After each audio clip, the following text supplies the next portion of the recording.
আজকে জুমার আলোচনা বিষয় কুরবানির মাসাইল সম্পর্কে। কুরবানির মাসাইল সম্পর্কে তথ্যবহুল গুরুত্বপূর্ণ সংক্ষিপ্ত আকারে আলোচনা করব ইনশাআল্লাহ। যদিও কুরবানি আলোচনা আমরা ইতিপূর্বে অনেক শুনেছি, বিষয়গুলো প্রতি বছরই আবার ঘুরে ফিরে আলোচনা করা হয়। এখানে নতুন কোনো ইতিহাস বা অন্য কিছু প্রতি বছর আপনাদেরকে শোনাবো বিষয় এরকম নয়। প্রত্যেক বছরই আমরা কুরবানি বিষয়ে আলোচনা শুনি, এরপরও কিন্তু আমাদের পরিবর্তন নেই এবং আকীদাগত, বিশ্বাসগত এবং শিকারগত, আমলগত আমাদের ভিতরে অনেকের সমস্যা। এই কারণে আমাদের আমলও সুন্দর হয় না, বিশ্বাসের ভিতরে ঘাটতি আছে এবং স্বীকৃতির ভিতরেও ঘাটতি আছে। মানুষ দিন যত যাচ্ছে, মানুষ তত দুনিয়ার লোভ লালসা, দুনিয়ার ধন দৌলত, দুনিয়ার পিছে ছুটছে এবং প্রত্যেকটি মানুষকে দুনিয়া তাদেরকে ব্যস্ত করে রেখেছে। আমি গত জুমার ইশার সালাতে কিছু আলোচনা করেছিলাম কিছু ভাইকে নিয়ে, তারই সেখানে কিছু কথা বলেছিলাম। আপনি আমাকে আল্লাহ সুবহানাহু ওয়া তাআলা সৃষ্টি করেছেন, ওয়া মা খালাকতুল জিন্না ওয়াল ইনসা ইল্লা লিয়াবুদুন। আল্লাহ বলছেন আমি জিন এবং মানুষকে সৃষ্টি করেছি আমার তাওহীদ, আমার একত্ব, আমার ইবাদত করার জন্য। মানুষকে সৃষ্টি করার সূচনাই হচ্ছে কার ইবাদত করার জন্য? আল্লাহর ইবাদত করার জন্য। আজকে দেখা যাচ্ছে মানুষ আল্লাহর ইবাদত ছেড়ে দিয়ে কেউ ইবাদত করছে দুনিয়ার কোনো মালিকের, কে ইবাদত করছে বস্তুর, কে ইবাদত করছে তাগুতের, কে ইবাদত করছে আপনার ব্যক্তির, কেউ করছে সমাজের। বিভিন্ন ক্যাটাগরিতে মানুষ পৃথিবীর জমিনে আছে এবং রূপ ধারণ করেছে। দেখা যাচ্ছে হাজারে একজন টিকতে পারে আর বাকি ৯৯৯ জন মানুষের ইবাদত নিয়ে ব্যস্ত। অথচ আল্লাহ মানুষকে সৃষ্টি করেছে কার গোলামি করার জন্য? মানুষের সৃষ্টিগত সূচনাই হচ্ছে আল্লাহর ইবাদত করার জন্য। আল্লাহর উদ্দেশ্য হচ্ছে আমি মানুষকে সৃষ্টি করেছি, মানুষ আমার ইবাদত করবে, আমার গোলামি করবে, আমার দাসত্ব করবে। তাহলে কি আপনি বিজনেস করবেন না? তাহলে কি আপনি ব্যবসা করবেন না? তাহলে কি আপনি চাকরি করবেন না? জি, সবই করবেন। উদ্দেশ্য একটাই, আল্লাহর ইবাদত করার জন্য। শরীরে পোশাক দেবেন, উলঙ্গ থাকা ইসলামের বিধান নয়। পোশাক পরে, সুন্দর চাকচিক্য পোশাক পরে আল্লাহর সামনে দাঁড়াবেন, এই জন্য আপনি পোশাক পরেছেন, আপনাকে নিয়ত থাকতে হবে এরকম। এই পোশাক দিয়ে বাহাদুরি, এই পোশাক দিয়ে দাম্ভিকতা, অহংকার প্রদর্শন করবেন, জি না, এটা চলবে না। তাহলে কি আপনি চাকরি করবেন না? টাকা পয়সার প্রয়োজন? জি আছে, প্রয়োজন আছে। এখন ইবাদত করতে হলে শক্তি লাগবে, দাঁড়িয়ে থেকে দীর্ঘ সময় আল্লাহর সামনে কথা বলতে হলে শক্তি লাগবে। লাগবে কিনা? শক্তি লাগবে। শরীর সুস্থ লাগবে এবং সুস্থ থাকার জন্য, শক্তি পাওয়ার জন্য কিছু খেতে হবে। না খেতে গেলে শরীরে শক্তি পাওয়া যাবে না। এই জন্য কিছু খেয়ে, যতটুকু খেলে শক্তি পাওয়া যাবে ততটুকু খাওয়ার জন্য আপনাকে দুনিয়ার পিছে ছুটতে হবে। আপনি ওই খাওয়াটাও ইবাদত হবে এবং খেয়েছেন আল্লাহর ইবাদত করার জন্য, দাঁড়িয়ে থেকে দীর্ঘ সময় আল্লাহকে ডাকবেন। এই কারণে আপনি চাকরি করবেন, যতটুকু টাকা হলে আপনার শরীরে শক্তি আসবে। আজকে তো আপনি দেখা যাচ্ছে সেটা নয়, বিষয় তো আরো করব। ধরা খেয়েতে বসে আছেন, আল্লাহ তোমাদের পূর্ণাঙ্গ জ্ঞান দান করো, আল্লাহ। বিষয় এরকম নয়। অধিকাংশ মানুষ, যেটা আমি কোরআন সুন্নাহ দ্বারা তদন্ত করে যেটা পাই, যে টুপি ঠিকই আছে মাথায়, পাঞ্জাবি গায়ে ঠিকই আছে, কিন্তু ভিতরে পুরো দেহটা, বদিটা ফাঁকা, ঈমান নাই। সেই রূহ, যে আত্মা কলব, যে প্রশান্তির একটা জায়গা আছে, ওই জায়গাটা ভরে রেখেছে দুনিয়ার ব্যস্ত দিয়ে। আমি বলেছিলাম গত জুমার সালাতে বলেছিলাম যে আপনাকে 24 ঘন্টার ভিতরে একটা সময় বের করে নিতে হবে, যে সময়টা শুধু আল্লাহর জন্য দেবেন, আল্লাহর জন্য বের করবেন। সেই সময়টা শুধু আল্লাহর কাছে কাঁদবেন, আল্লাহকে ডাকবেন।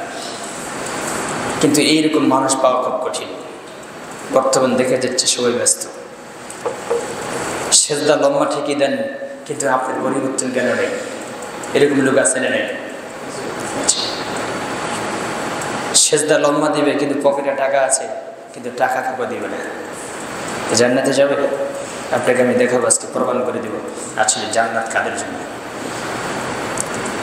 1.5 লক্ষ 3 লক্ষ টাকাতে কোরবানি দিবে, পাশের প্রতিবেশী না খেয়ে আছে, 500 টাকা পকেট থেকে বের হবে না। আছে না? নাই। আপনি কি মনে করছেন কোরবানি তার কবুল হবে? কারণ কোরবানি তো সুন্নাহ, আর পাশের প্রতিবেশী যে না খেয়ে আছে ওকে দেখা ফরজ আইন। কোনটা আগে? কথা বল না। যেটা আল্লাহ ফরজ করে দিয়েছে, কোরআনে ভরি ভরি আয়াত পাবেন।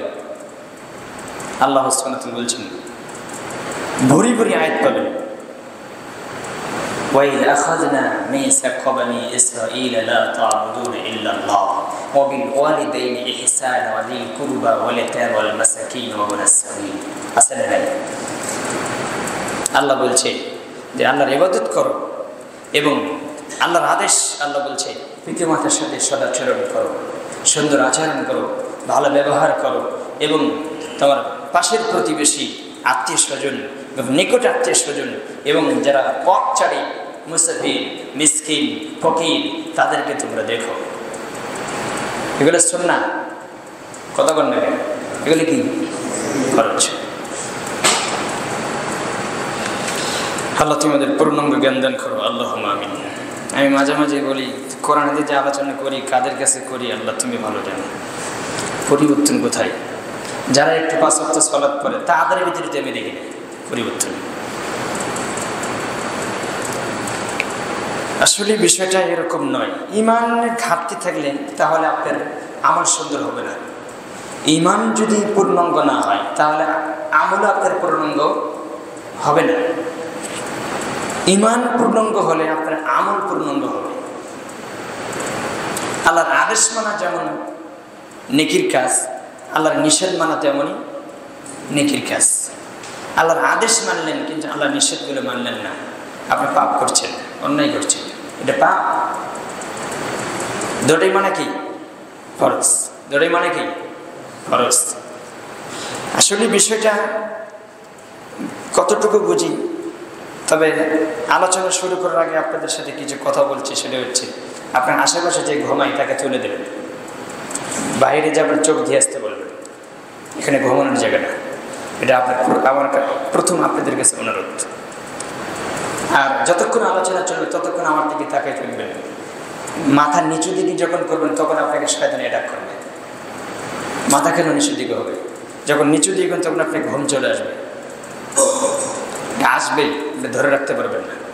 শয়তান যে কাজ পারে না, পারে সেটা নফস। শয়তান যেটা পারে না, পারে কে?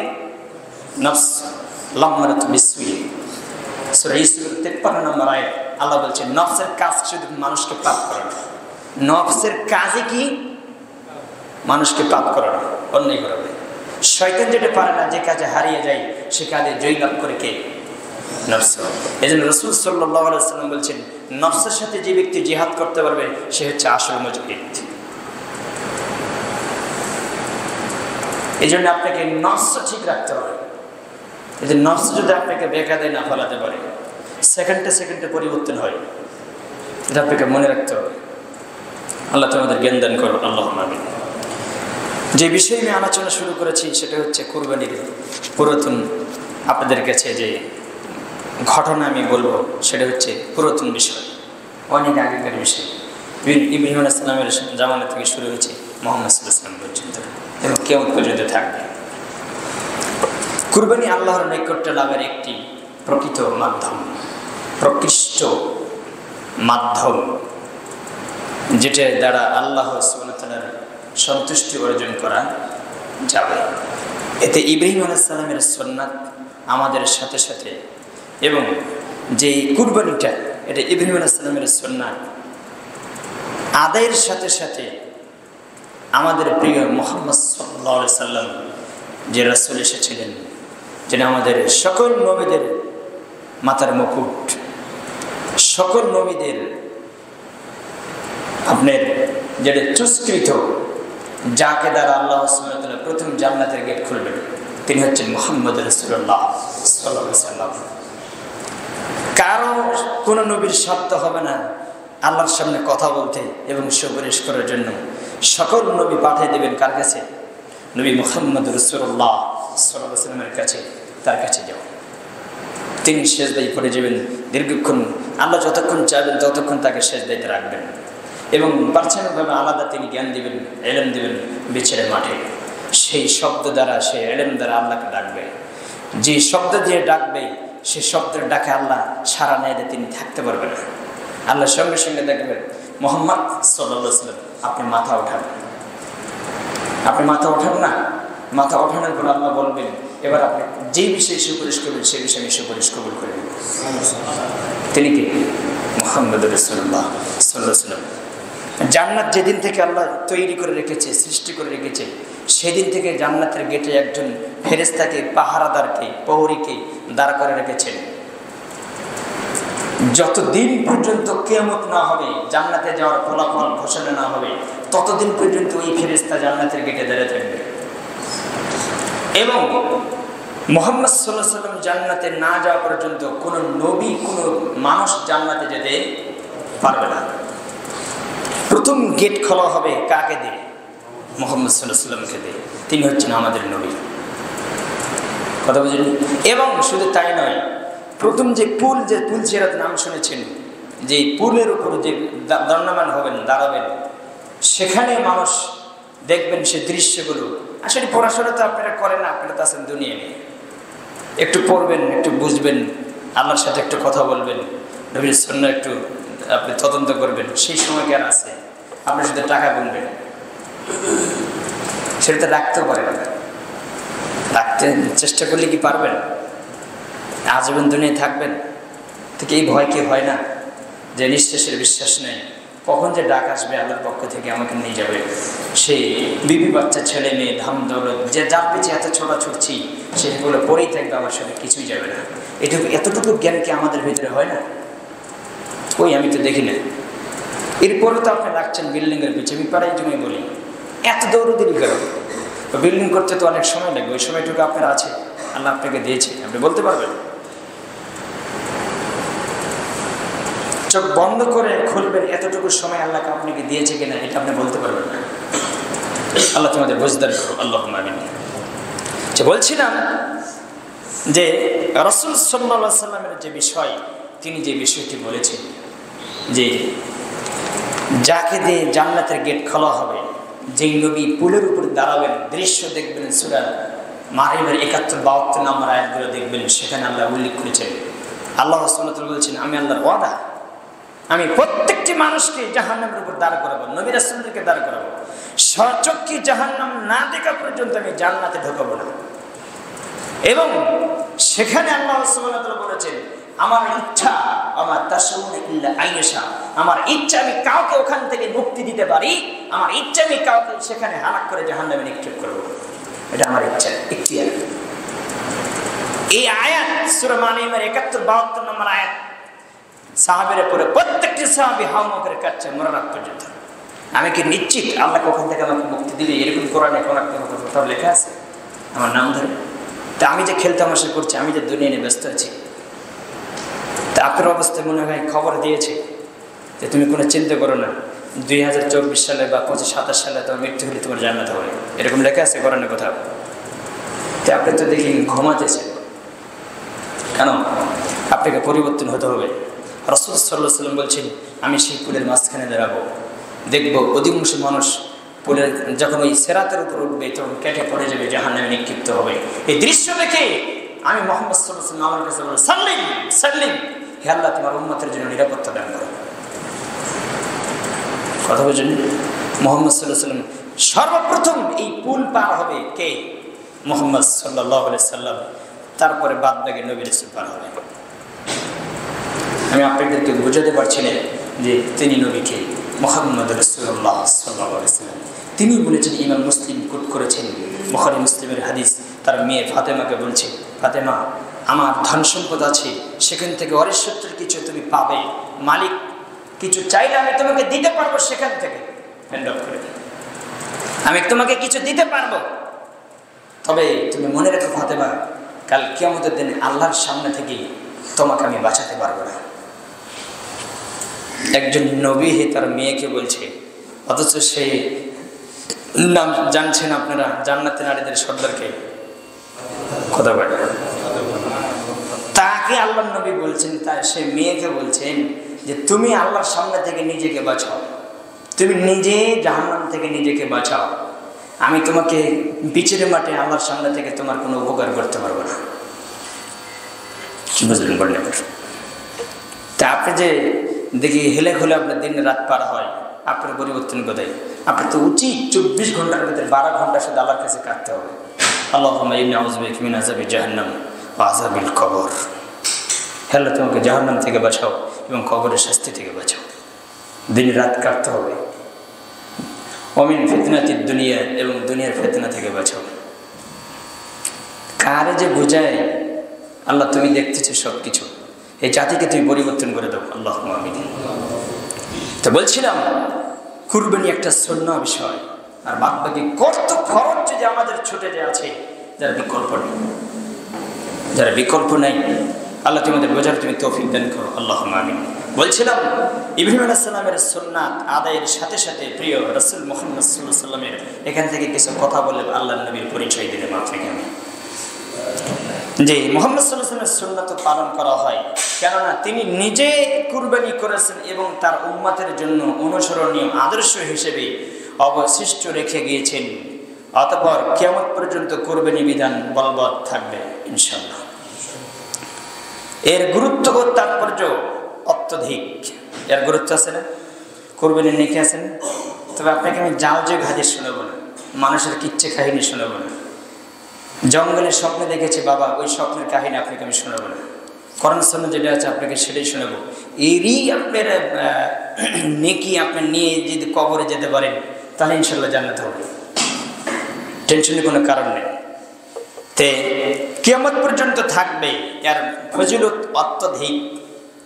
তাই আপনাদেরকে আমি বলতে চাচ্ছি, এর হুকুম আহকাম সম্পর্কে পূর্ণাঙ্গ জ্ঞান থাকা প্রত্যেক মুসলিমের একান্ত কর্তব্য, জরুরি। কুরবানি কিভাবে করবেন, কিভাবে দেবেন, কার জন্য করবেন, আর কিভাবে করলে আল্লাহ কবুল করবেন, আল্লাহ সন্তুষ্ট হবেন, আল্লাহ খুশি হবেন, আপনার প্রতি রাজি খুশি তিনি। যেমন ফেরেশতা সাহাবীদের প্রতি আল্লাহ আয়াত নাযিল করে দিয়ে বলছেন, রাদিয়াল্লাহু আনহুম ওয়া রাদু আন, আমি আল্লাহ তোমাদের প্রতি সন্তুষ্ট, তোমরা আমি আল্লাহর প্রতি সন্তুষ্ট। আল্লাহ আয়াত নাযিল করছেন। তাই আপনাকে ভাবতে হবে কিভাবে কুরবানি করলে আল্লাহ সন্তুষ্ট হবে, এর শর্ত এর বিধিবিধান আছে না নাই? আছে। মন গড়াভাবে কুরবানি করলে হবে? নিজের বানানো কারখানায় বানাচ্ছেন পদ্ধতি, সেই পদ্ধতিতে কুরবানি করলে কুরবানি হবে? কার পদ্ধতিতে কুরবানি করতে হবে? নবী মুহাম্মদ রাসূলুল্লাহ সাল্লাল্লাহু আলাইহি ওয়াসাল্লামের পদ্ধতি অনুযায়ী আপনাকে কুরবানি করতে হবে। কারণ এই জন্য আমি বলছি, অধিকাংশ মুসলিমের ভিতরে জ্ঞানের স্বল্পতা, গোঁড়ামি, বাপদাদার অজুহাত এবং মাযহাবী চেতনার কারণে এই সম্পর্কে মুসলিমদের মধ্যে যথেষ্ট ভুল ধারণা আছে না নাই? আছে। কুরবানি বিষয়ে যে আপনার কোন সংস্কার আছে যার বিকল্প নেই। আমি কিছু বলবো আজকে,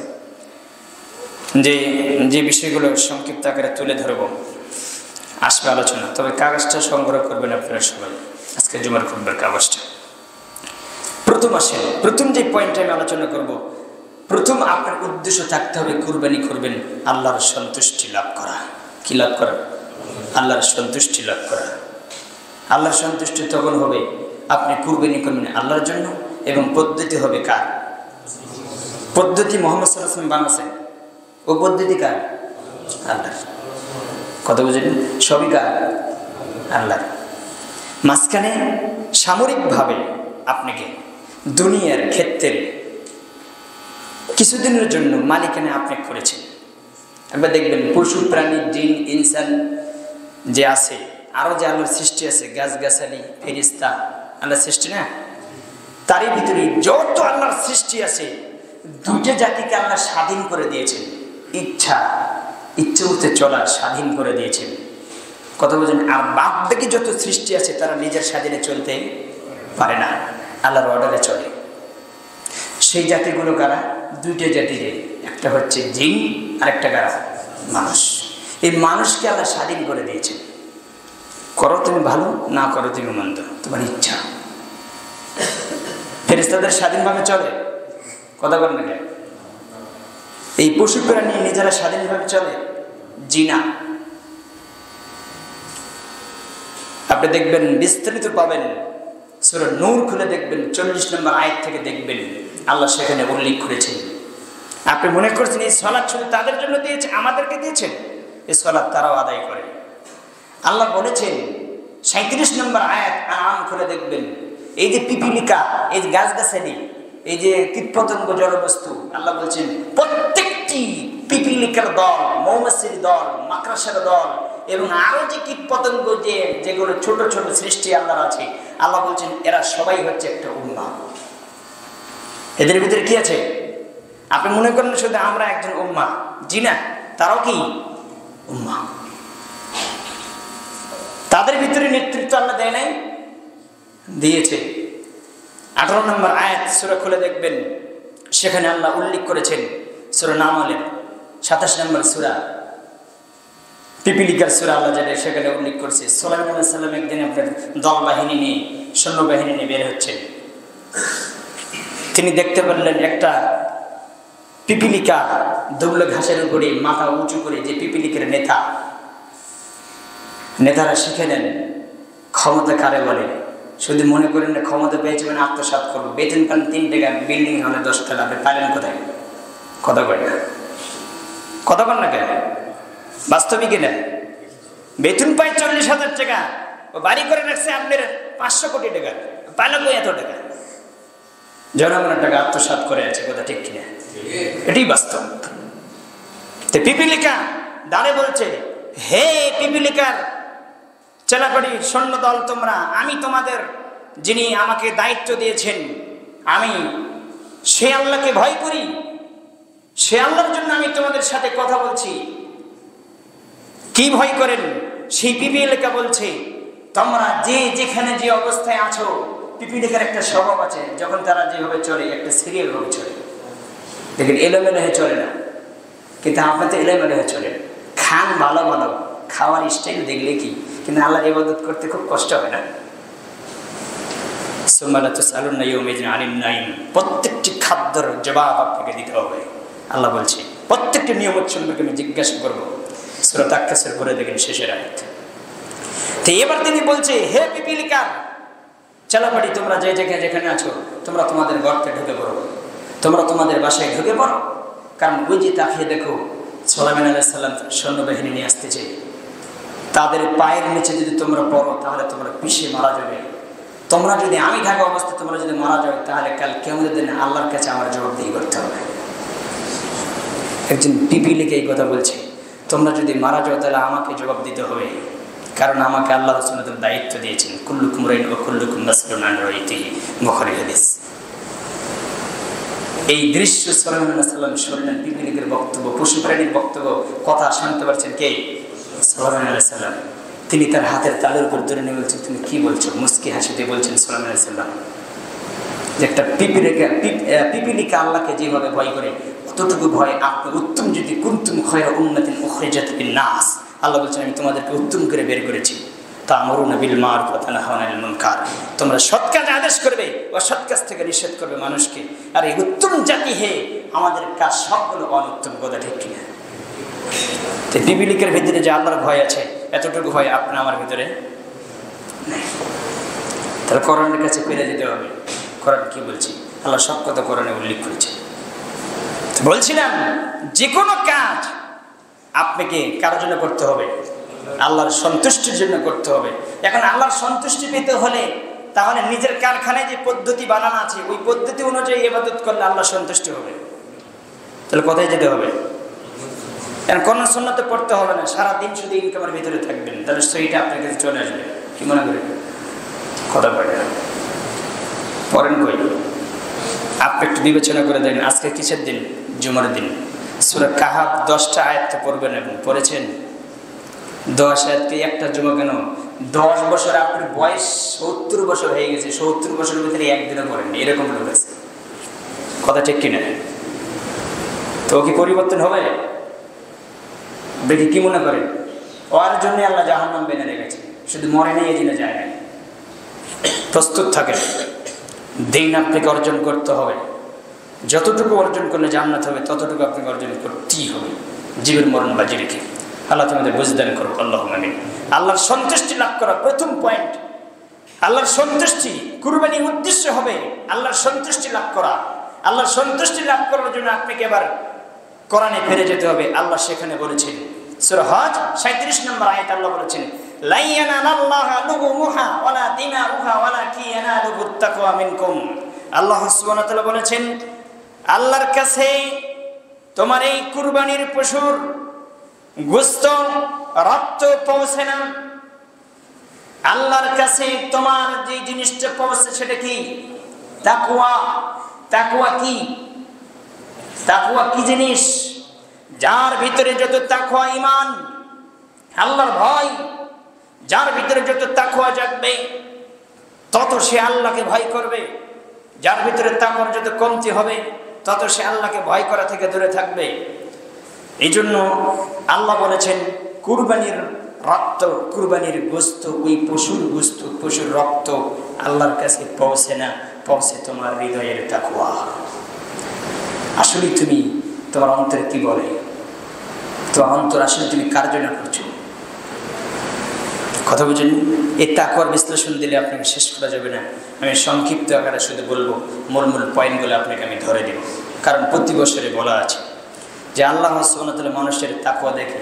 এই আয়াতের দ্বারা আমি কিছু আপনাকে জাল-জয়ীব কিছু কথা শোনাবো। এখন আল্লাহ বলছেন, লা ইয়ানালাল্লাহু লুহুমুহা ওয়ালা দিমাউহা ওয়ালা দিমাউহা লুহুমুহা ওয়ালা দিমাউহা।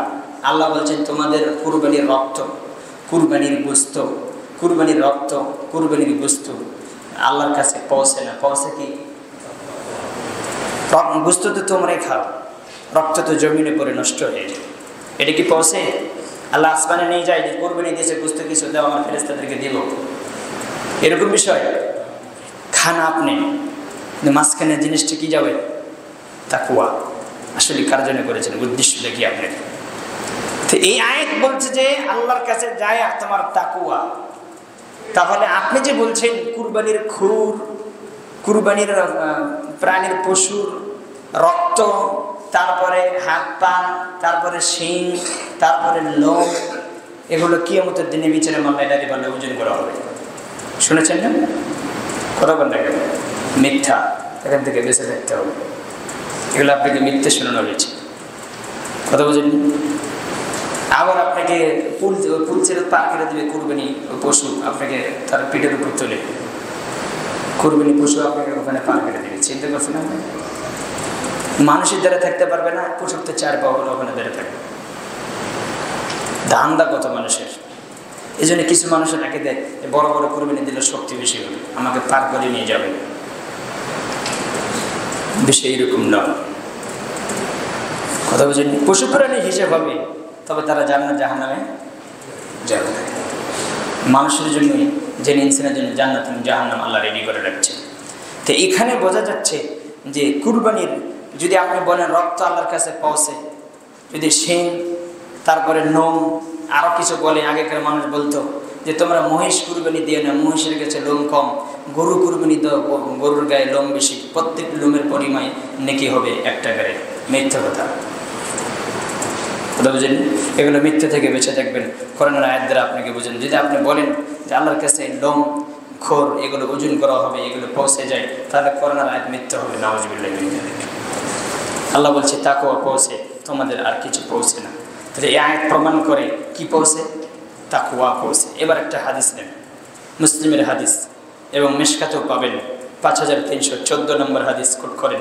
আনাবি হুরায়রা রাদিয়াল্লাহু তাআলা বর্ণিত, তিনি বলেন, قال رسول الله صلى الله عليه وسلم, আবু হুরায়রা থেকে বর্ণিত, তিনি বলেন আল্লাহর নবী সাল্লাল্লাহু আলাইহি ওয়াসাল্লাম বলেছেন, ইন্নাল্লাহা লা ইয়ানজুরু ইলা সুওয়ারিকুম ওয়ালা আমওয়ালিকুম, নিশ্চয় আল্লাহ সুবহানাহু ওয়া তাআলা মানুষের চেহারা দেখে না। ইন্নাল্লাহা লা ইয়ানজুরু ইলা সুওয়ারিকুম, কোন ব্যক্তির চেহারা সুরত দেখে না, তার চেহারা রং ফর্সা এবং সুন্দর, তার বডি ফিগার সুন্দর এবং হ্যান্ডসাম, এগুলো খেয়াল করে না। আল্লাহ বলছেন, আল্লাহর নবী তার ব্যাখ্যা দিচ্ছেন, ইন্নাল্লাহা, নিশ্চয় আল্লাহ সুবহানাহু ওয়া তাআলা লা ইয়ানজুরু ইলা, তিনি দেখেন না, সুওয়ারিকুম, চেহারা সুরত, কোন ব্যক্তির চেহারা সুরত দেখে না। গরু কিরকম মোটা এবং কিরকম হষ্টপুষ্ট, কিরকম সুন্দর চেহারা, এরকম বিষয় নয়। সামর্থ্য যতটুকু কলবে ততটুকু অনুযায়ী কুরবানি করবেন।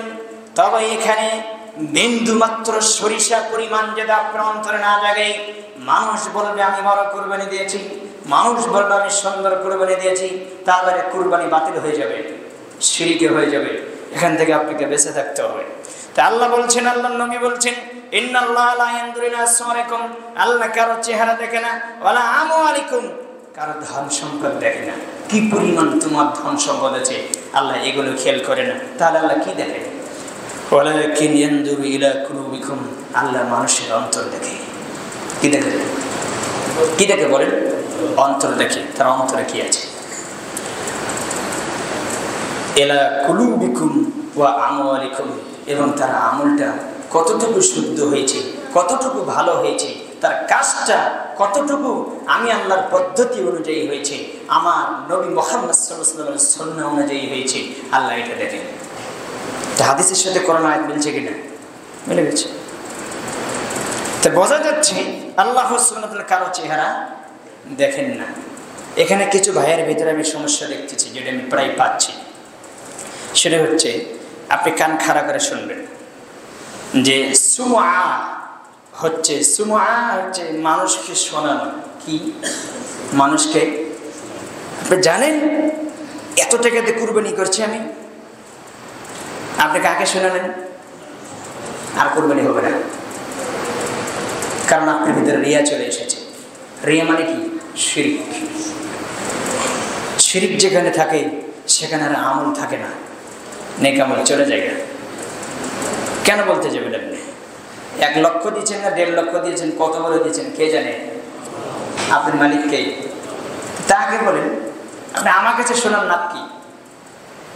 উদ্দেশ্য তো ভালো না, উদ্দেশ্যের ভিতরে সমস্যা আছে, এটা আপনাকে থেকে বাঁচতে হবে। হাদিস ব্যাখ্যা আমি দিচ্ছি। সুমআ, মানুষকে শোনানোর জন্য কোনো কাজ, ভালো কাজ করা, ভালো কথা বলে মানুষকে শোনানোর জন্য, এগুলো শিরকে পরিণত হবে। কথা বলছেন, মান সামা ইউরাই ফাকাদ আশরাকা ওয়া মান সামা ইউরাই ফাকাদ আশরাকা, মান সাল্লা ইউরাই ফাকাদ আশরাকা ওয়া মান তাসাদ্দাকা ইউরাই ফাকাদ আশরাকা। এই হাদিসের ব্যাখ্যায় আপনি যেভাবে নেবেন, রাসূল সাল্লাল্লাহু আলাইহি সাল্লাম বলেছেন, কেউ যদি সালাত আদায় করে লোককে দেখানোর জন্য, মানুষকে দেখানোর জন্য, শোনানোর জন্য, তাহলে সেটা শিরক হবে। কেউ যদি দান করে মানুষকে দেখানোর জন্য, মানুষকে শোনানোর জন্য, তাহলে শিরক হবে। কেউ যদি আপনি সিয়াম পালন করে মানুষকে দেখানোর জন্য, মানুষকে শোনানোর জন্য, তাহলে শিরক হবে। কেউ যদি কুরবানি করে মানুষের সুনাম পাওয়ার জন্য, মানুষকে দেখানোর জন্য, তাহলে কি হবে? শিরক হবে। দেখেন তো, একটা আপনি আজ থেকে হিসাব করবেন, আপনি যতগুলো নেক কাজ করবেন, নেক কাজের পাশাপাশি রিয়া আছে কিনা। রিয়া খুব মারাত্মক জিনিস। আল্লাহ নবী সাল্লাল্লাহু আলাইহি ওয়াসাল্লাম একথা বলছেন। তিনি মসজিদে নববীর ভিতরে ঢুকলেন, কিছু সাহাবী আলোচনা করছেন কোরআন সুন্নাহ থেকে। তা তিনি ঢুকে বলছেন, তোমরা কি বিষয়ে আলোচনা করো? তখন বলছে, আমরা আলোচনা করছি দাজ্জাল বিষয়ে। কি বিষয়ে? দাজ্জাল বিষয়ে আলোচনা করছি। তো রাসূল সাল্লাল্লাহু আলাইহি ওয়াসাল্লাম তখন বললেন, দাজ্জাল বিষয়ে আলোচনা করছো, তাহলে আমি তোমাদেরকে বলি, দাজ্জাল বিষয়ে তোমরা আলোচনা করছো, কিন্তু আমি তো ভয় করি দাজ্জালের চাইতে যেটা বেশি কঠিন। সেটা কি? আল্লাহ রাসূল সাল্লাল্লাহু আলাইহি ওয়াসাল্লাম বলছেন, তোমাদের জন্য এবং পৃথিবীর জন্ম থেকে শুরু করে পৃথিবীর শেষ পর্যন্ত সবার জন্য, যারা মুমিন, মুত্তাকি, পরেজগার, মুসলিম, তাদের জন্য রাসূল সাল্লাল্লাহু আলাইহি ওয়াসাল্লাম বলছেন, সবচেয়ে মারাত্মক ফিতনা, দাজ্জালের চাইতে কঠিন, ভয়ঙ্কর, যেটা আমি ভয় পাই, সেটা হচ্ছে রিয়া, লোক দেখানো ইবাদত, শিরক। অথচ এটাই বেশিরভাগ মানুষের ভিতরে দেখা যাচ্ছে। এই যে দেখেন আপনি দান করছেন, কিছু দান করছেন, চট করে আপনার পাশে একজন এসে দাঁড়ালো, আপনি বলছেন যে আমি কতটুকু দিলাম, লোকটা আমাকে দেখল, এই যে আপনার ইয়ে চলে আসলো। কথা বুঝেন? খুব মারাত্মক জিনিস।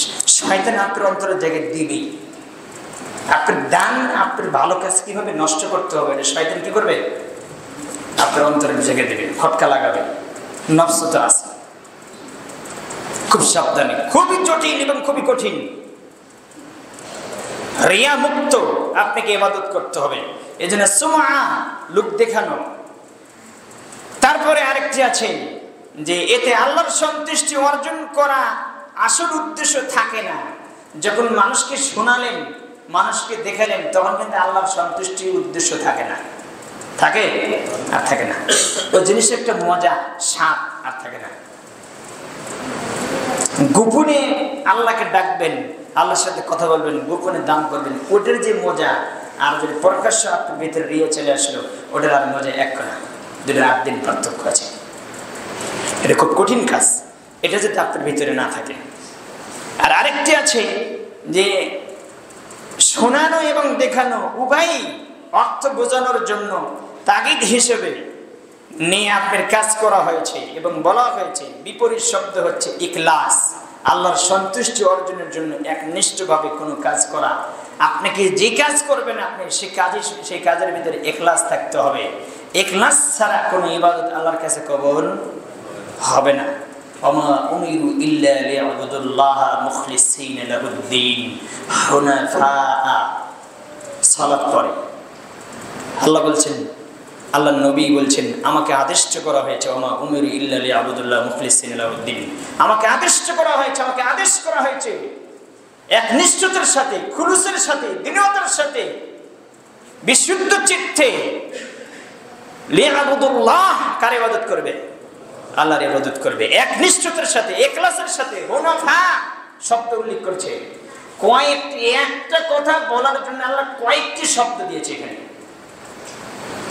বিশুদ্ধ চিত্তে আল্লাহ সুবহানাহু ওয়া তাআলা বলছেন, এরপরে বলছেন হুনাফা ওয়া আকিমুস সালাতা, সালাত আদায় করো, ইতুজ যাকাতা, যাকাত আদায় করো, ওয়া যালিকা দীনুল কাইয়্যিমা, এটা হচ্ছে সুস্পষ্ট দিন।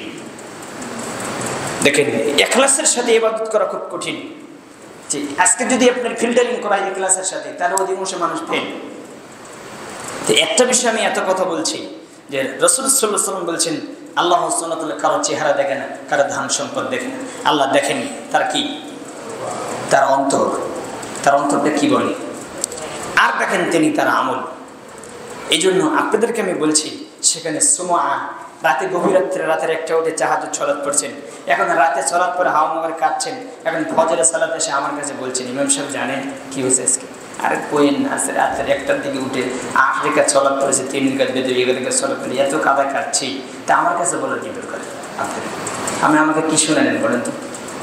আপনি আমাকে দেখাচ্ছেন আমি বড় তাহাজ্জুদ গোজারি, আর না, ও কষ্ট গেছে।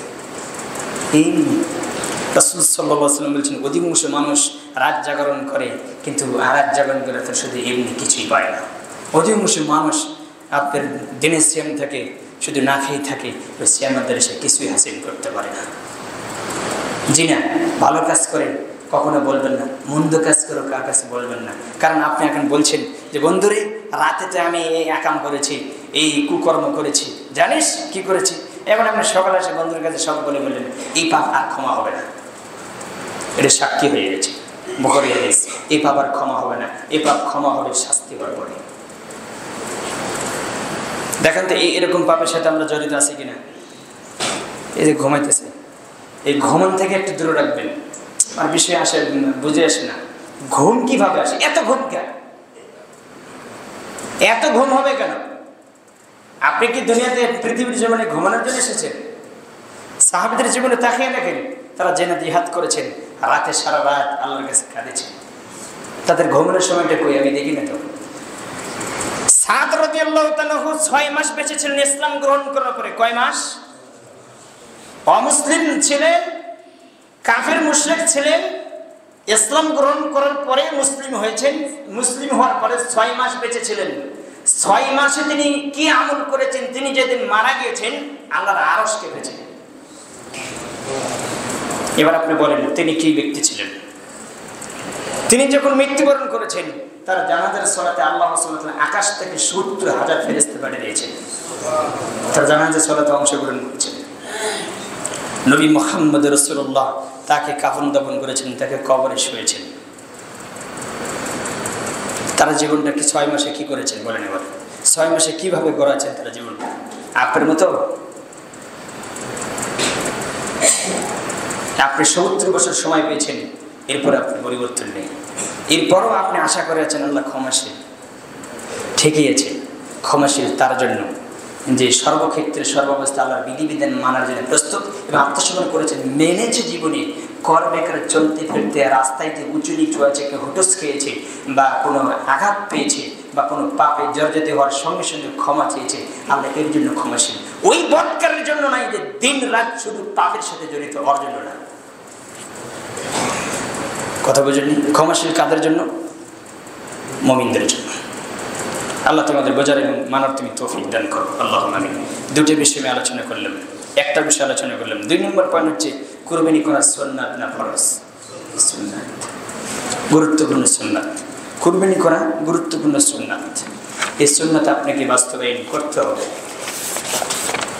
ত্যাগ তিতিক্ষা খুব বড় কঠিন কাজ।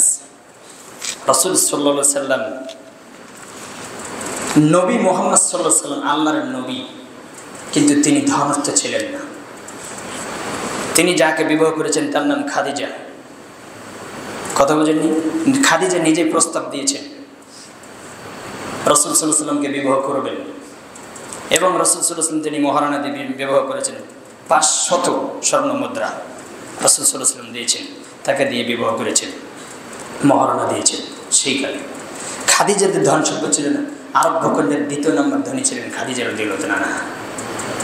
যখন বিবাহ হয়েছেন সব সম্পদ রাসূল সাল্লাল্লাহু আলাইহি সাল্লামকে দিয়েছেন। আল্লাহর নবী সবগুলো দিনের ক্ষেত্রে ব্যয় করেছেন। চাকার ভিতরে ঘুম পড়েছেন। তিনি যেই ঘরে ছিলেন, ফাতেমা, মারিয়া, আয়েশা, মা আয়েশাকে নেই, আরও যে স্ত্রীগুলো ছিল, ছোট্ট ঘর, যদি পা যদি আপনি বিছিয়ে দিত তাহলে আর জায়গা থাকতো না। হাদিসের ভিতরে এসেছে যখন রাসূল সাল্লাল্লাহু আলাইহি ওয়াসাল্লাম সালাত পড়েছেন, যখন সালাত পড়েছেন পা সামনে ছিল, যখন সেজদা দিয়েছেন তখন পা টান দিয়েছেন, সেজদা তখন জমিনে দিয়েছেন। আবার যখন সালাতে দাঁড়িয়েছেন তেন আবার পা বিছিয়ে দিয়েছেন। তাহলে কতটুকু জায়গার ভিতরে তার জীবন করেছে। আর আপনার লাগে 10 তলা। দুঃখজনক, এই আবার বলে আমি মুসলিম। তুমি মুসলিম কিনা তোমাকে দেখা যাবে বিচারে মাঠে তুমি কোন পদে আছো, তোমাকে দেখা হবে। তুমি নিজে পরিকল্পনা, তোমাকে ওজন করা হবে। তুমি ওজন করো, আজ থেকে তোমাকে ওজন করো তুমি কোন ক্যাটাগরি মুসলিম। আল্লাহ তোমাদের বুঝদান করো, আল্লাহুম্মা আমিন।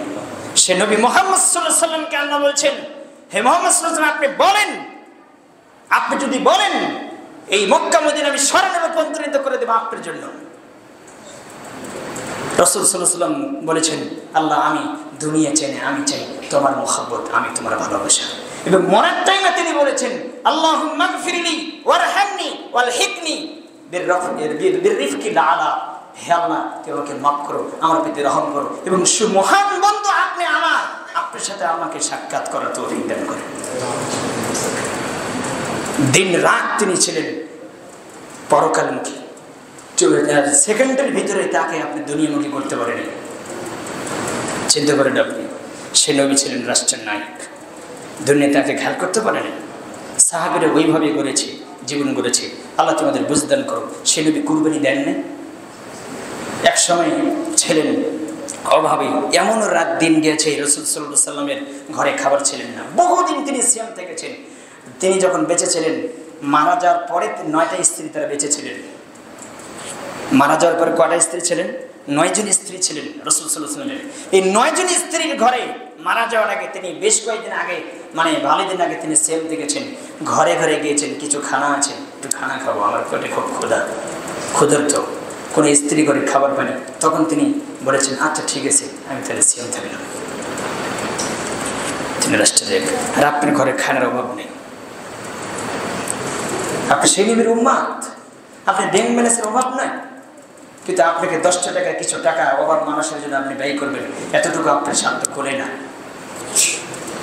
আপনি আবার খোঁজেন আমি জান্নাতে যাব, কি করে সম্ভব? আমার বুঝে আসে না। জান্নাত তাদের জন্য। রাসূল সাল্লাল্লাহু আলাইহি ওয়াসাল্লাম দিন রাত দোয়া করেছেন।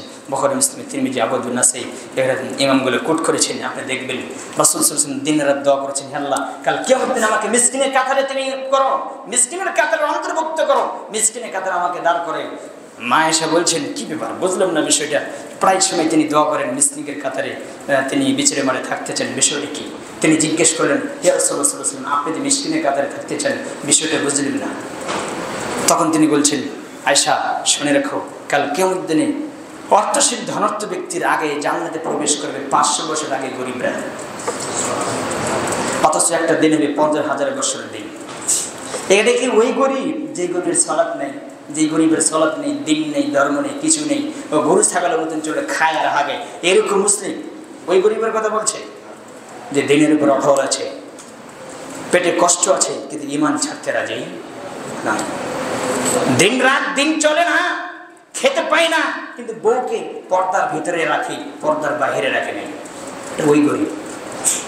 তোমার মতন না, কাপুরুষ নয়, যেই কাপুরুষ তুমি নিজে বেতন পাও 30,000 টাকা, আবার তোমরা বউকে লাগিয়ে দিয়েছো গার্মেন্টসে, কথা ঠিক কিনা? তোমার মতন কাপুরুষ না। তোমার কারণে আজকে জাতি পথভ্রষ্ট হয়ে গেছে। আল্লাহ তোমাদের বোঝার এবং মানার তুমি তৌফিক দান করো। ও আবার বিড়াবাড়ি করছে কুরবানি করার জন্য, কথা ঠিক কিনা? আমি আপনাকে না করছি না, কুরবানি দেন, গরিব মানুষ খাবে। অথচ আপনার উচিত ছিল সাপ্তাহিক, এমনও মানুষ আছে প্রতি সপ্তাহে সপ্তাহের ভিতরে 3-4 দিন গরুর গোস্ত কিনে খায়, 700 টাকা কেজি, 750 টাকা কেজি গরুর গোস্ত। কোরবানির মধ্যে লেগেছিল আপনার রোজার ঈদে লেগেছিল 850 টাকা গরুর গোস্ত। এরপরে দেখি সিরিয়াল, মানে সিরিয়ালই পাওয়া যায় না, এত খাওয়া খায় মানুষ। কথা বোঝেননি? আপনার উচিত ছিল যে যারা খেতে পারে না, কিনতে পারে না, বছরে এই কুরবানির টাইমে খায়, কিছু মানুষ এই কুরবানি পায়, আবার আরেক কুরবানি, মাঝখানে কোনো গোস্ত কিনতে পারে না। অথচ আপনার উচিত ছিল যে আমি 1 সপ্তাহ পর বা সপ্তাহের ভিতরে 3 দিন খাই, আমি মাস 3 মাস 4 মাস পরে যারা খেতে পারেন তাদেরকে 1-2 কেজি আমি কিনে দিই, দরকার ছিল কিনা? পাবেন কই? অথচ মুসলিমের হাদিস, রাসূল সাল্লাল্লাহু আলাইহি ওয়াসাল্লাম বলেছেন, দুনিয়াতে কোনো ব্যক্তি যদি অসচ্ছল ব্যক্তিকে সচ্ছল করে দেয়, কাল কিয়ামতের দিনে আল্লাহ তাকে সচ্ছল করে দেবে জান্নাত দিয়ে। দুনিয়াতে কোনো অভাবগ্রস্ত ব্যক্তিকে, কোনো ব্যক্তি যদি অভাব পূরণ করে দেয়, চলার মতন ব্যবস্থা করে দেয়, কিয়ামতের দিনে যত বিভীষিকাময়, যত বিপদ আছে, যত বাধা আছে, আল্লাহ বলছে সেই বিপদ থেকে আমি তাকে বাঁচিয়ে দেব। হাদিস মুসলিম। কিয়ামত পর্যন্ত থাকবে, কোনো মায়ের ওটা সহ্য করতে পারবে না, যা বলছে এভাবে থাকবে। আপনার পরিবর্তন কোথায়? আপনি কি বলতে চান? আল্লাহ তোমাদের বুঝদান করো, আল্লাহুম্মা আমিন। রাসূল সাল্লাল্লাহু আলাইহি ওয়াসাল্লাম বলেছেন, আমি মুহাম্মদ সাল্লাল্লাহু আলাইহি ওয়াসাল্লাম কানা ইউদাহি বিকাবশাইনি আমলাহাইনি আকরানাইনি ওয়া ইয়াদাউ রিজলাইহি আলা সাফহাতিহিমা। রাসূল সাল্লাল্লাহু আলাইহি ওয়াসাল্লাম বলেছেন, আনাস রাদিয়াল্লাহু আনহু বর্ণনা করেছেন, আমি কুরবানি করেছি। রাসূল সাল্লাল্লাহু আলাইহি ওয়াসাল্লাম বলেছেন, 2টি শিংওয়ালা সাদা কালো রঙের ভেড়া কুরবানি করতেন। আনাস রাদিয়াল্লাহু আনহু বলছেন, তিনি তো ছিলেন তার খাদেম। তিনি পশুগুলো পার্শ্ব তার পায়ের নিচে ফেলে একাই, কত শক্তি আল্লাহ তাকে দিয়েছেন, কত কৌশল তাকে দিয়েছেন আল্লাহ সুবহানাহু। আমরা তো একটা ছাগল জবাই করতে 2-3 দিন ধরা লাগে। রাসূল সাল্লাল্লাহু আলাইহি ওয়াসাল্লাম বলছেন যে আমি সেই ছাগলগুলো একাই পায়ের নিচে ফেলে চওয়ালের উপরে পা দিয়ে আমি নিজে একা জবাই করেছি। আল্লাহ তাকে সেই ক্ষমতা দিয়েছিলেন, তিনি করেছেন। হাদিসটা বুখারীতে পাবেন, 5564 নম্বর হাদিস, আপনি খুলে দেখবেন। আরেকটা হাদিসে এসেছে, রাসূল সাল্লাল্লাহু আলাইহি ওয়াসাল্লাম 100টি কুরবানি করলেন। আপনি গরু কিনলেন, তিনি নিজ হাতে 63টা গরু নিজে হাতে জবাই করলেন। বাদ বাকি করে আলীকে বললেন, আলী তুমি এবারে জবাই করে দেবো। কয়টা দেখেন তো? কোনো এই পৃথিবীর জমিনে কোনো রাষ্ট্রনায়ক আছে যে 100টা গরু কুরবানি করে দেখেছেন? কথা বল না, মানুষ খাবে। বিষয় এরকম, তারা ছিলেন পরকালমুখী, দুনিয়ামুখী ছিলেন না। আল্লাহ তোমাদের বুঝদান করো, আল্লাহুম্মা আমিন। এবার আসেন, আনাবি হুরায়রা রাদিয়াল্লাহু তাআলা থেকে বর্ণিত, তিনি বলেন, আন্না রাসূলুল্লাহ সাল্লাল্লাহু আলাইহি ওয়াসাল্লাম মান কানা লাহু সাআতুন ওয়া লাম ইউদাহি ফালা ইয়াকরাবান্না মুসাল্লানা। আল্লাহর নবী সাল্লাল্লাহু আলাইহি ওয়াসাল্লাম বলেন, আবু হুরায়রা বর্ণনা করেন, যে ব্যক্তি কুরবানি দেওয়ার সামর্থ্য রাখে, এবার দেখেন সুন্নাহ গুরুত্ব দিচ্ছেন, কুরবানি করার সুন্নাহ। যে ব্যক্তি কুরবানি করার সামর্থ্য রাখে কিন্তু সেই ব্যক্তি কুরবানি করে না। বহু মানুষ আছে 10,000 15,000 টাকা এখন ছাগল পাওয়া যাবে না, যাবে, দিতে পারবে, কিন্তু মানুষের কাছে যে তালবানা করে, আমার এবার ইনকাম ভালো না, কি যে কমো, এবারে অবস্থা খুব জটিল, কি অবস্থা, মানুষ শোনাচ্ছে। মানুষকে শুনেছে আল্লাহ বাটপারি অল্প করে করিস, আল্লাহ বলে বাটপারি অল্প করে করিস, তুই কি করিস? তোর অন্তরে কি আছে? আরেক হাদিসে অবাক বিবেক হলেন, কিছু মানুষ হাতে টাকা ঠিকই আছে কিন্তু দিবে দেখবেন দুর্বল, বুঝতে কম, একটু দুর্বল সাইজের, অল্প দামের কুরবানি দিবে। আল্লাহ রাসূল সাল্লাল্লাহু আলাইহি ওয়াসাল্লাম কি বললেন জানেন? শুকনো একটা খাজুরের গাছ, তার পাশে দাঁড়িয়ে থেকে তিনি বললেন, হে সাহাবেরা দেখো তো এটা কি? খাজুরের গাছ, ধাক্কা দিলে পড়ে যাবে, লড়বড়া, দুর্বল। তো রাসূল সাল্লাল্লাহু আলাইহি ওয়াসাল্লাম বলেন, এই ধাক্কা দিয়ে বলেন দেখো তো এটা কি? খাজুরের গাছ, এটা কি দুর্বল না শক্তিশালী? কে তো মারা গেছে, দুর্বল, ধাক্কা দিলে পড়ে যাবে। আল্লাহ নবী সাল্লাল্লাহু আলাইহি ওয়াসাল্লাম বললেন যে দুর্বল কুরবানি দিবে সে দুর্বলই নাকি পাবে, দুর্বলই জিনিস পাবে। যা আল্লাহর কাছে পাঠাবে সে তাই পাবে, যেরকম পাঠাবে সেরকম পাবে। কথা বুঝলেন? টাকা এত গুণন কেন? টাকা এত হিসেব করে রাখবেন, এখনই মারা গেলে সবগুলো খাবে। আপনি যাকে মানুষ করে দেখেছেন এত গুন্ডা, চোর, বাটপার এবং মদ গাঁজা নেশাদ্রব্যের সাথে প্রায় সন্তান জড়িত, কথা ঠিক কিনা? তারে খাওয়াবেন, নিজের জন্য কিছু করে যাবে, ওর জন্য ও কি করবে? অধিকাংশ পিতা মাতাকে আমি দেখছি ছেলে মেয়ে ইবাদত করে, ছেলের জন্য ইয়া করবে, বাড়ি করে, নিজে থাকতে পারবে না কিন্তু ছেলের জন্য বড় বিল্ডিং করে খেয়ে যাচ্ছে, ছেলে থাকবে, নিজেকে জাহান্নামে দিয়ে ছেলেকে খেয়ে যাচ্ছে দুনিয়ার জান্নাতে। নিজেকে জাহান্নামের রাস্তা রেখে ছেলেকে দুনিয়ার জান্নাতে রাখছে, এরকম আছে না? নেই? এগুলো অধর্ম, জাহেল পিতামাতা, বুঝে না। অথচ আপনি যে দিন রাত চিন্তা করতেছেন যে আমার ছেলে আমি মারা গেলে কি খাবে, কি কারো থাকবে, কোন ঘরে থাকবে, থাকার জায়গা নেই, একটা জায়গা কিনে দিয়ে যাই, এগুলো পরিকল্পনা আপনাকে করতে হবে। আল্লাহ কি মারা গেছে? নাউজুবিল্লাহ, আল্লাহ নাই। কথা বল না কেন? আল্লাহ আছে না নাই? পৃথিবী সৃষ্টির 50,000 বছর আগে আপনার ছেলের রিজিকের ব্যবস্থা আল্লাহ করেছে। সূরা হুদ খুলে দেখুন 6 নম্বর আয়াত, আল্লাহ বলেছেন সারা পৃথিবীর মাখলুকাতের রিজিকের ভরণ পোষণের দায়িত্ব আমি আল্লাহ নিয়েছি। কেমনে খাবে, কেমনে পড়বে, কিভাবে চলবে, তুমি হাজার চেষ্টা করলে, দিন রাত ইনকাম করলে তোমার ওই রুজি তোমার কোনো তকদিরে যাবে না, তোমার পেটে যাবে না, আমি আল্লাহ যে তোমার তকদিরে না লেখে রাখি। এরকম আছে না? তো ছেলে তো রিজিক নিয়ে এসেছে, ভাগ্য নিয়ে আসেনি, ছেলে তাকদিরে নিয়ে আসেনি, তাকদির দিয়ে এসেছে আকাশে। কথা বল না কেন? তা আপনাকে এখানে একটা চিন্তা করতে হবে, এর পিছে এই ছেলে মেয়ের চিন্তা করতে যে আজকে আপনি নিজে গোমরা হয়েছেন এবং তাদেরকে গোমরার ভিতরে রেখেছেন, এবং ছেলে মেয়ের চিন্তা করতে যে গরিবদের যে খাবারগুলো আপনি ছেলে মেয়েকে খাচ্ছেন, নিজে খাচ্ছেন। কথা ঠিক কিনা? আল্লাহ তোমাদের বোঝার এবং মানার তুমি তৌফিক দান করো, আল্লাহুম্মা আমিন। রাসূল সাল্লাল্লাহু আলাইহি ওয়াসাল্লাম বলছেন যার কুরবানি দেওয়ার সামর্থ্য আছে কিন্তু এরকম ব্যক্তি কুরবানি করে না, সে যেন ঈদের মাঠে না আসে। আল্লাহ নবী বলেছেন, আমি বলিনি।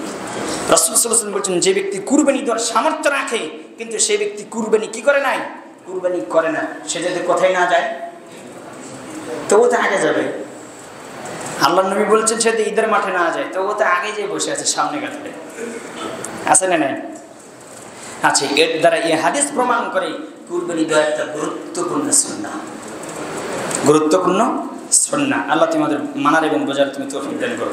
2 নম্বর পয়েন্টে শুধু রাখবেন। 3 নম্বর হচ্ছে একটি পশু একটি পরিবারের পক্ষ থেকে যথেষ্ট হবে কিনা, আমি সংক্ষিপ্ত আলোচনা করে এখন শেষ করে দেব।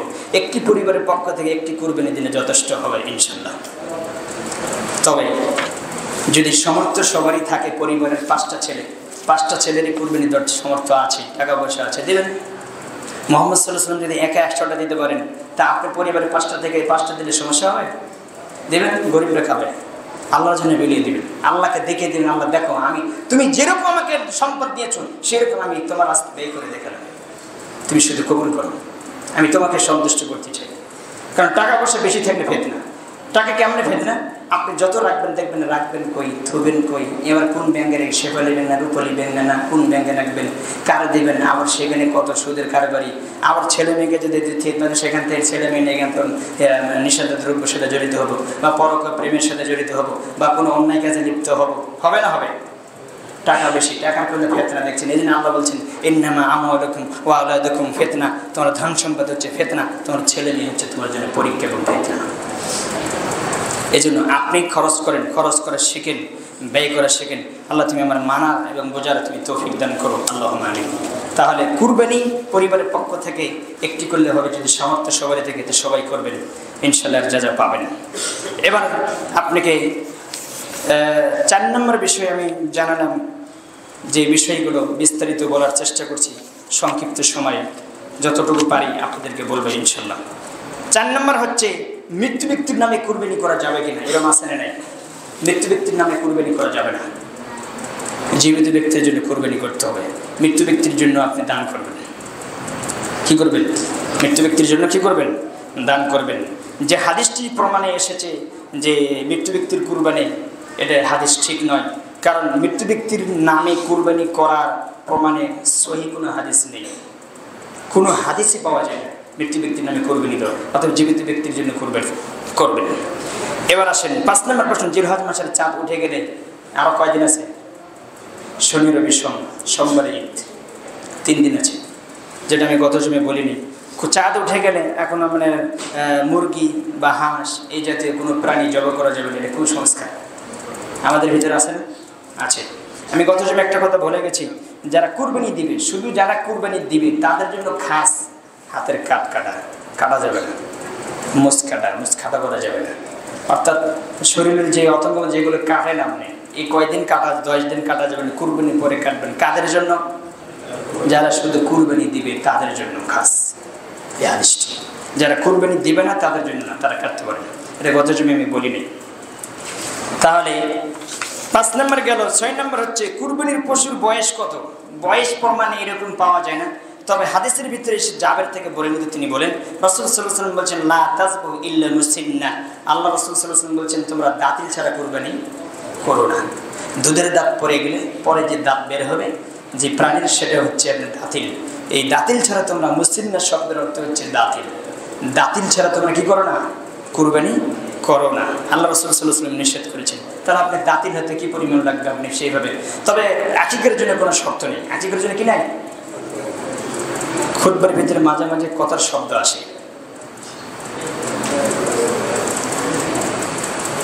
দয়া করে কথা বলবেন না, খুতবার ভিতরে কথা বলা হারাম। খুতবারে যে একটা নেকি আছে, সে নেকি আপনি পাবেন না, নেকি থেকে দূরে থাকবেন। ইশারা করা যাবে না, যতক্ষণ কথা বলছে ততক্ষণ কথা বলবে শুধু ইমাম সাহেব, আপনার কোনো কথা চলবে না, এখান থেকে বেঁচে থাকবেন।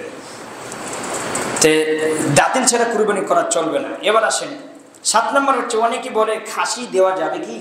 খাসিতে দূষিত, দোষযুক্ত, ত্রুটিমুক্ত না, ত্রুটিযুক্ত।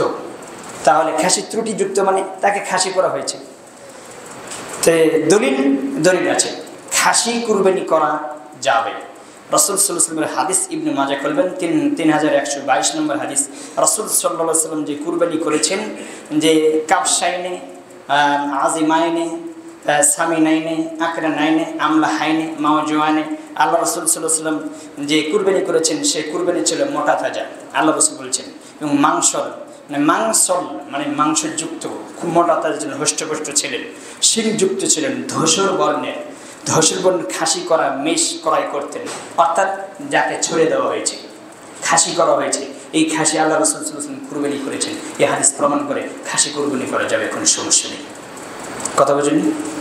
কেউ যদি বলে পাঠা কুরবানি করা যাবে, পাঠাও যাবে, কোনো সমস্যা নেই। যদি আপনি খেতে পারেন, আপনার যদি রুচি ধরে, গন্ধায় যদি গন্ধ না খেতে পারবেন, কোনো সমস্যা নেই, হালাল করে নিই, খেতে পারবেন, কোনো সমস্যা নেই, এবং দিতে পারবেন।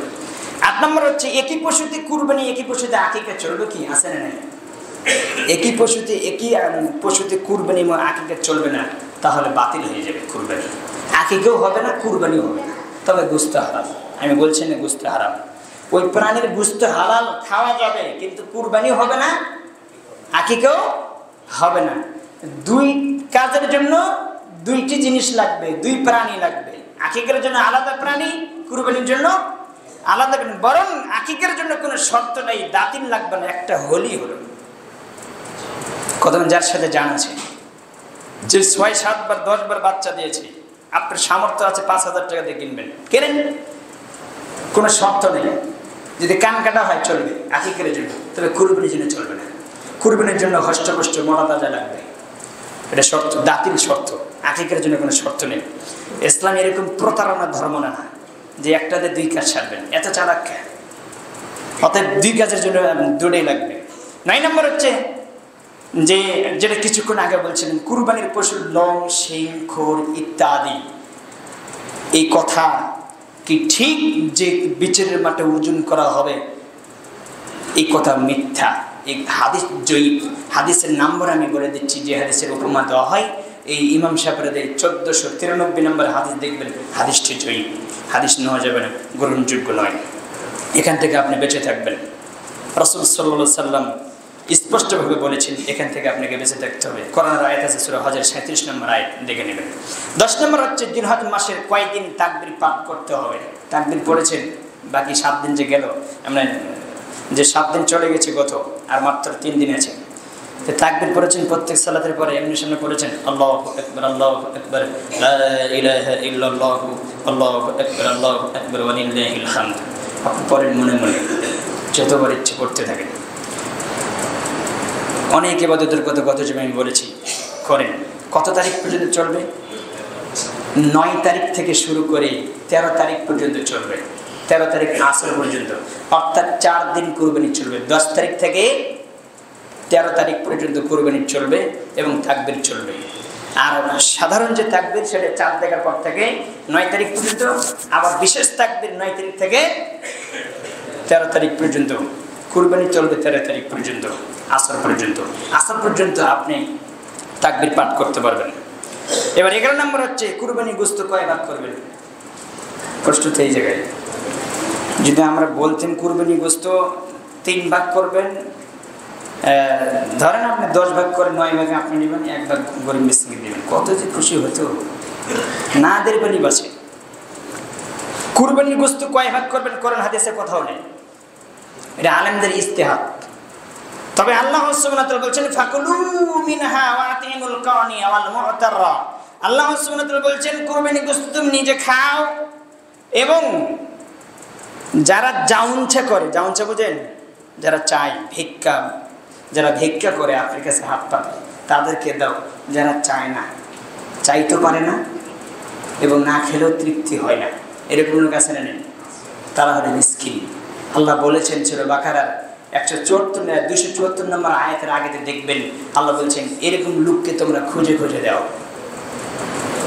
কথা বোঝেন? তাদেরকে খুঁজে খুঁজে দান করো, তাদেরকে যাকাতের টাকা খুঁজে খুঁজে দাও।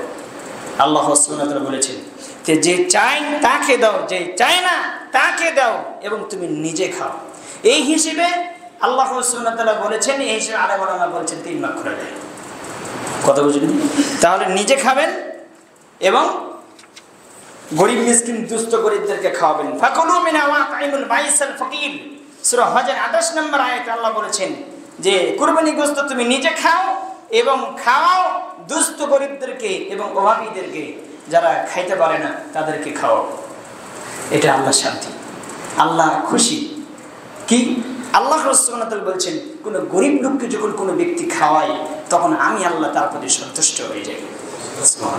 কারণ মুসলিমের হাদিস এসেছে, বিচারের মাঠে আল্লাহ বলবে, আপনাকে বলবে, ও ধনাঢ্য ব্যক্তি, ও নাম ধরে বলবে যে আমি তো না খেয়েছিলাম, তোমরা আমাকে খেতে দাও। তখন আমরা বলবো আমরা হচ্ছে মহাজগতের প্রতিপালক, আপনি না খেয়েছেন মানে? মুসলিমের হাদিস। তখন আল্লাহ বলবেন, আমার অমুক বান্দা অমুক কর্নারে অমুক দেশে অমুক জায়গায় ছিলেন না খেয়ে, তুমি তার পাশে ছিলে, তাকে তুমি খেতে দাও নাই। তাকে যদি খাওয়াতে, তাহলে আমি আল্লাহকে তুমি খাওয়াতে, অর্থাৎ আমি আল্লাহকে তুমি সন্তুষ্ট পেতে। হাদিস মুসলিম। যেভাবে বলছি এইভাবে পাবেন, কই পাবেন না। আল্লাহ তুমি আমাদের বোঝার এবং মানার তুমি তৌফিক দান করো, আল্লাহুম্মা আমিন। তাহলে কুরবানি গোশত নিজে খাবেন, ফকির মিসকিনকে দেবেন। আপনার ভিতরে যদি এতটুকু না জাগে, সব গোশত তো শেষই হয়ে গেল দিতে দিতে, এখন আমি খাবো কি? আপনি যেটা রাখবেন, আপনাকে সব তো আল্লাহ দিতে করেন, আল্লাহ তো কইছে যেখানে তুমি খাও, আপনাকে যতটুকু লাগে আপনি ততটুকু রাখবেন আপনার জন্য, তারপরে বাদ দিয়ে এগুলো বিলিয়ে দেবেন। যদি সবগুলো দিতে পারেন দিবেন, আর যদি বলেন না আমি কুরবানি দিয়েছি আমার জন্য অল্পটুকু রাখে, বাদ দিয়ে এগুলো আমি দিয়ে দিব, আমি তো বছরে মাসে অনেক খেতেই পারি, আমি তো কুরবানি দিয়েছি আল্লাহর জন্য, আল্লাহর রাস্তায় বেঁধে দেওয়ার জন্য তো আমি কুরবানি দিয়েছি, তাছাড়া কি আমি 2 লক্ষ টাকাতে কুরবানি কিনব? বিষয় তো এরকমই, আমি দিয়েছি আল্লাহকে সন্তুষ্ট করার জন্য, আমি করবো তাই। এবার আপনি বিতরণ করবেন, আপনার ভিতরে কিঞ্চিত পরিমাণ যদি তাকওয়ার কমতি না আসে, দিবেন পরিমাণকে যাতে সবাইকে দিতে পারেন এই সিস্টেমে দিবেন, তবে নাশ শব্দ যাতে মুখে না আসে। আল্লাহ তোমাদের মানার এবং বোঝার তুমি তৌফিক দান করো, আল্লাহুম্মা আমিন। এবার আসেন কিছু কুরবানির কথা আমি আর বলবো। সেটা হচ্ছে কুরবানি পশু অন্যের মাধ্যমে জব করে নেওয়া যাবে। আমার এখানে বড় কষ্ট, আপনি দাবি করেন মুসলিম, কিন্তু কুরবানি পশু আপনি জব করেন না কেন? ইমাম সাহেবকে দিয়ে আপনি খুঁজেন কেন? দুঃখ থেই যান এখানে। আপনি বলেন মুসলিম, তে মুসলিম নেতা আপনার কাজ কি? মুসলিম, আপনি নিজে মুসলিম দাবি করেন, তা মুসলিম আপনি গরু জবা করতে আপনি ভয় পান কেন? হ্যাঁ, আপনি বলছেন যে আমি তো কাটতে পারি না, পদ্ধতি জানি না। এই পদ্ধতি কি শেখার কোনো কষ্ট? কত পদ্ধতি আপনি কলকারখানায় কাজ করতেছেন, আর এটাকে একটা পশু প্রাণী জবা করবেন, এটা পদ্ধতি আপনার জানার বাকি আছে এতদিন। নিজের কুরবানি নিজে করা উত্তম, নিজের কুরবানি নিজে করা উত্তম সবচেয়ে। আপনি ইমাম সাহেবকে বিশ্রেবেন বা হুজুরদেরকে বিশ্রেবেন, এই কাজ ঠিক নয়। তবে করে নেওয়া যাবে না বিষয় এরকম না, করে নেওয়া যাবে। রাসূল সাল্লাল্লাহু আলাইহি ওয়াসাল্লাম নিজে কুরবানি করেছেন 63টা, বাদ দেখে কি আলীকে দিয়ে করে নিয়েছেন। করে নেওয়া যাবে না বিষয় এরকম না, তবে নিতে পারবেন। তবে পরেশগার মানুষকে দিয়ে কুরবানি করে নেবেন, এটা আমার জরুরি অনুরোধ। কোনো বেয়ানামাজিকে দিয়ে কুরবানি করে নেবেন না। বেয়ানামাজি কুরবানি 17টা দিলে কুরবানি কবুল হবে না। কুরবানি করার সুন্নাত, সালাত ছেড়ে দেওয়া, যে ছেড়ে দিল সে কাফের, সে মুশরিক, তার কুরবানি কবুল হবে না। বেয়ানামাজি যদি কোনো পশু জব করে, সে পশুর গোশত খাওয়া যাবে না। কথা বোঝেননি? সেই কালে বলেছেন, আমার অত বিবেক বুদ্ধি অত জ্ঞান নাই, সে কালে বলেছেন যে বেয়ানামাজি যদি কুরবানি করে, শেখ সালেহ আল ওসাইমিন তিনি বলেছেন বেয়ানামাজি যদি কোনো পশু জব করলে সেই পশুর গোশত খাওয়া হারাম। অতএব আপনি নিজেই জব করার চেষ্টা করেন এবং শিখেন, এবং যদি না পারেন তাহলে ভালো মানুষকে দিয়ে আপনি জব করে নিতে পারেন, এটা শেষের অনুরোধ। তবে যে ছুরি দিয়ে কাটবেন ওটা একটু ধারালো, ভালো মজবুত দিতে হয়। ছুরি কাটে না, আপনি যেমন ধার দিয়েছেন, অথচ রাসূল সাল্লাল্লাহু আলাইহি ওয়াসাল্লাম ধারালো দিয়ে জব করতে বলছেন, যে ধার পশুর যাতে কষ্ট না হয়। এখন ছুরি নিয়েছেন, ভদ্রা কাটে না, এখন বলছেন ইমাম সাহেবের শরীরে শক্তি নেই। কথা বলছেন, বিষয় তো এরকম না। আপনি ধারালো ছুরি দিয়ে আপনাকে পশু জব করতে হবে, যাতে কোনো কষ্ট না হয়। আল্লাহ তুমি আমাদের বোঝার এবং মানার তুমি তৌফিক দান করো। এখন পশু জব করতে অনেকে বলে ইন্নী ওয়াজহাতু ওয়াজহিয়া লিল্লাযী ফাতারাস সামাওয়াতি ওয়াল আরদ, বলে কিনা? চলবে না। পাইছেন কই? কিয়ামত পর্যন্ত সময় থাকলে দলিল দিতে পারবেন না। রাসূল সাল্লাল্লাহু আলাইহি ওয়াসাল্লাম বলেছে, এরকম প্রমাণ নেই। রাসূল সাল্লাল্লাহু আলাইহি ওয়াসাল্লাম দলিল দিয়েছেন, বুখারী খুলবেন, মুসলিম খুলবেন, এখনই বাসায় গিয়ে খুলবেন, আমি মুসলিম নাম্বার দিচ্ছি, আপনি 4981 নম্বর হাদিস কোট করেন। আমি বলছি রাসূল সাল্লাল্লাহু আলাইহি ওয়াসাল্লাম বলছেন, আনাস থেকে বর্ণিত, তিনি বলেন যে কাবশাইনি আমলাহাইনি আকরানাইনি যাবাহাহুমা বিয়াদিহি ওয়াসাম্মা ওয়া কাব্বারা ওয়া দাআলি রিজলাইহি আলা সিফাহিহিমা। রাসূল সাল্লাল্লাহু আলাইহি ওয়াসাল্লাম আনাস বর্ণনা করছেন, আমি রাসূল সাল্লাল্লাহু আলাইহি ওয়াসাল্লামকে দেখলাম এবং তিনি কুরবানি করেছেন, দুটি দুম্বা নিজ হাতে জব করলেন, বিসমিল্লাহ আল্লাহু আকবার বলে, বিসমিল্লাহি আল্লাহু আকবার এটা বলে তিনি জব করে দিলেন। কই তিনি তো বললেন ইন্নী ওয়াজহাতু ওয়াজহিয়া লিল্লাযী ফাতারাস সামাওয়াতি, কই বলে? হুজুর যে করছে, হুজুর যে তার কারখানায় বানাচ্ছে।